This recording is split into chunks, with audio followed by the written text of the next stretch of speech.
everyone thought Marcus Hale was dying. The 36-year-old billionaire CEO, tech genius, Forbes cover twice. He'd been sick for 18 months. Migraines, fatigue, nausea, muscle weakness, tremors that got worse every month. The best doctors in the world examined him, ran every test, tried every treatment.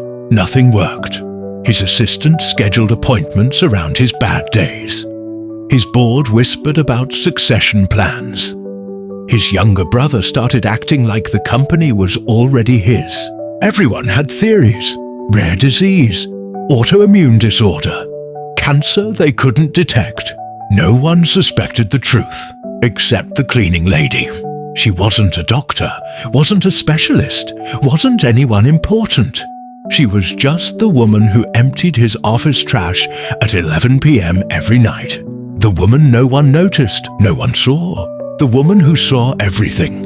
And what she saw, in the trash, in the bathroom, in the patterns no one else was watching, made her blood run cold.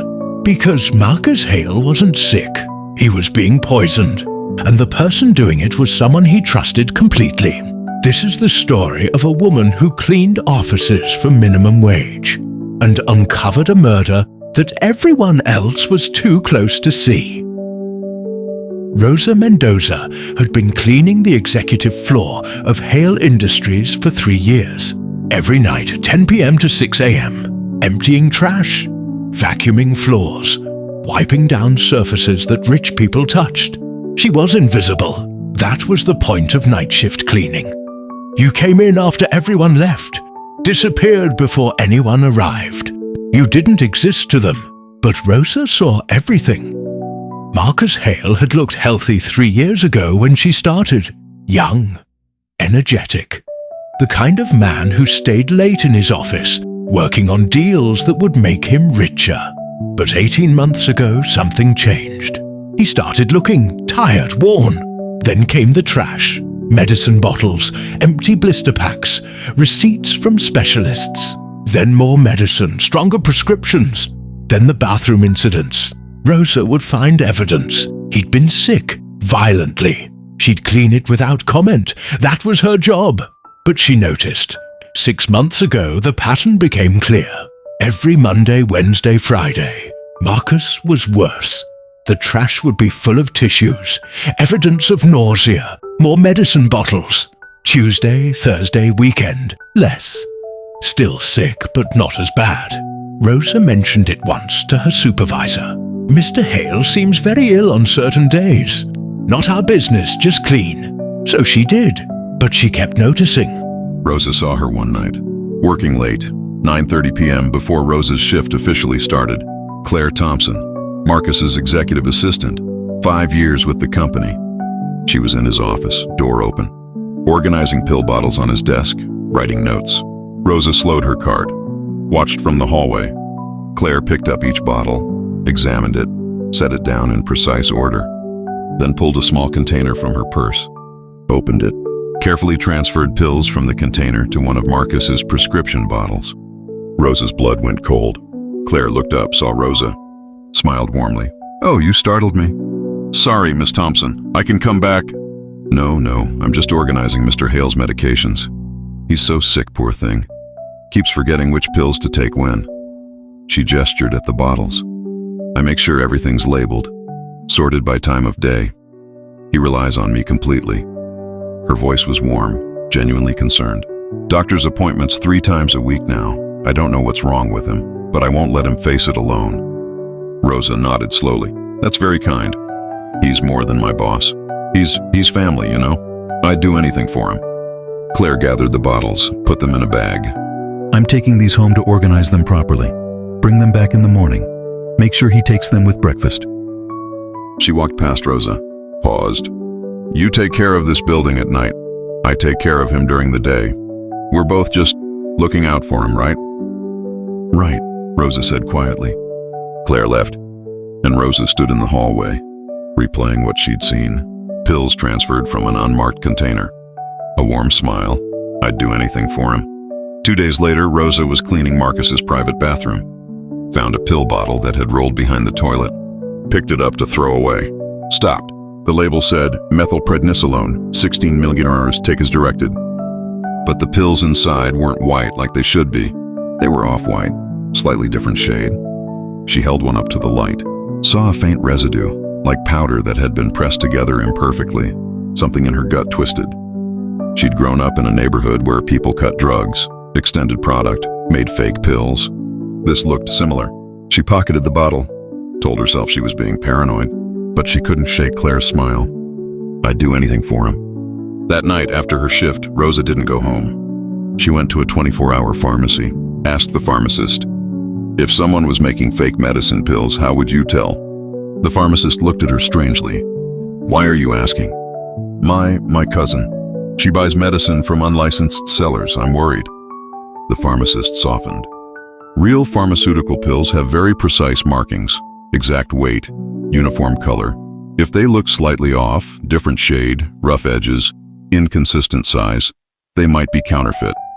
And if they are counterfeit, could be anything inside, sugar pills, or worse, something dangerous designed to look like medicine. Rosa's hands shook. What if someone was replacing real medicine with fake medicine to make someone sick? The pharmacist's expression changed. That's not just fraud, that's attempted murder. Rosa spent the next 2 weeks watching. Every night she paid attention to Marcus's office, to what was in the trash, what was in the bathroom, who had access. She noticed Monday, Wednesday, Friday mornings, Claire brought Marcus coffee and vitamins. Rosa could see the pattern in the trash. Empty coffee cups with lipstick marks, Claire's. Vitamin containers discarded mid-morning. Those same days, Marcus got violently ill by afternoon, trash bins full of evidence. Tuesday, Thursday. Claire was out of office for executive training sessions. Different assistant filled in, brought coffee but no vitamins. Those days, Marcus was still sick but less severe. Rosa checked the bathroom waste bins on Fridays, found empty vitamin containers, recognized the brand, expensive pharmaceutical-grade supplements. She pocketed another bottle. Rosa took both bottles, the prescription and the vitamins, to a friend. Miguel worked at a community health clinic, had access to testing equipment. I need you to test these. Tell me what's actually in them. Rosa, where did you get? Please, I think someone's being poisoned. Miguel's expression went serious. He ran the tests, called her 2 days later. The prescription bottle? Those aren't methylprednisolone. They're arsenic trioxide mixed with fillers. Dosage designed to make someone chronically ill without killing them immediately. Rosa's blood went cold. And the vitamins? Thallium sulfate, another heavy metal poison, causes neurological symptoms, tremors, muscle weakness, hair loss. How long would it take to kill someone? At these dosages, years, slow, painful, would look like a degenerative disease. Can you write this up? Official report? Rosa, if someone's being poisoned, you need to go to the police. I will, but I need proof first, please. He printed the lab results, signed them. Be careful. Whoever's doing this, they've been patient, methodical. That makes them dangerous. Rosa knew she couldn't go to the police. She was a cleaning lady with stolen pills and a friend's informal lab test. They'd never believe her over Claire, Marcus's trusted assistant of 5 years. She needed to tell Marcus, but how? She didn't have access to him during the day, didn't have his phone number, didn't have any way to reach him except... She left a note on his desk, placed it under his keyboard where he'd find it in the morning. Mr. Hale, your assistant is poisoning you. The pills she gives you are not medicine. They are arsenic and thallium. I have proof. Please read this before you take anything from her tomorrow. RM, night cleaning staff. She attached the lab results, left before anyone arrived, and prayed he'd see it. Rosa arrived for her shift at 10 p.m. Marcus's office was dark, empty like always. She went to clean it, found a note on the cleaning cart. Rosa Mendoza, please come to conference room 7A immediately. MH. Her heart hammered. He was here, at 10 p.m., waiting for her. She walked to the conference room, hands shaking, opened the door. Marcus Hale sat at the head of the table, looking terrible, gaunt, pale, trembling slightly. But his eyes were sharp and angry. Rosa Mendoza. Mr. Hale. Sit. She sat. He pushed her note across the table. Explain this. It's the truth. I have proof. You have pills you stole from my office and a lab report from some clinic I've never heard of. His voice was hard. Do you understand what you're accusing Claire of? Yes. Claire Thompson has been my assistant for 5 years. She's been with me through every board meeting, every crisis, He stopped. She's the one who found me after the car accident last year, rode in the ambulance, stayed at the hospital for 3 days straight. I know. She schedules every doctor's appointment, organizes my medications, researches specialists. She's the reason I'm still functioning at all. Mr. Hale. And you, a woman I've never met, whose name I didn't know until tonight. You're telling me she's been poisoning me for 18 months? His hands shook on the table. Why should I believe you? Rosa looked at him. This dying man, desperate, terrified of trusting the wrong person. Because Monday, Wednesday, Friday, you're worse. Those are the days Claire personally brings you vitamins and coffee, insists you take them in front of her, says it's doctor's orders. He went still. How do you know that? I clean your office. I see the trash, empty vitamin containers, coffee cups with her lipstick, evidence that you've been sick. She pulled out the pill bottles. Tuesday, Thursday, she's not here. Different assistant. You're still sick, but not as bad. The trash is different, less violent. She slid the bottles across the table. I had these tested. That's not medicine, it's poison, slow, designed to look like chronic illness. Marcus picked up the bottles, hands shaking. Read the lab results. His face went white. His voice broke. For 18 months. Yes. Why didn't you go to the police? Who would believe me? I'm invisible. She's your right hand. I needed you to know first. He sat back, processing, silent for a long moment. Then, if you're wrong, if these tests are wrong, I destroy an innocent woman's career, her life. I know. If you're right, he stopped. If you're right, someone I trusted completely has been killing me. Slowly, while pretending to care. Yes, his jaw tightened. I need to be sure. How? I test her, without her knowing. Marcus didn't sleep that night. Sat in his office, staring at the pill bottles, at the lab results, at 5 years of trust potentially built on lies. He thought about Claire, the way she'd held his hand in the ambulance, the way she'd cried when the doctors said they didn't know what was wrong, the way she'd said, "We'll figure this out, I promise, I won't let you face this alone." Was that real? Or performance? He called his personal lawyer at 3 a.m. I need something done quietly. The next morning, Marcus pretended nothing was wrong. Claire arrived with coffee and vitamins. Morning, how are you feeling? Terrible, as usual. I'm so sorry. She set down the coffee, pulled out the vitamin container. But we have that appointment with the neurologist this afternoon. Maybe he'll finally have answers. She opened the container, shook out 3 pills, handed them to him with water. Watched, like always. Take them. You need to keep your strength up. Marcus looked at the pills, at Claire's concerned expression, at the face of someone who'd been beside him for 5 years. What if Rosa is wrong? What if I destroy an innocent person? Claire's smile faltered slightly. Marcus, are you okay? He put the pills in his mouth. Drank water. She smiled, relieved. Good.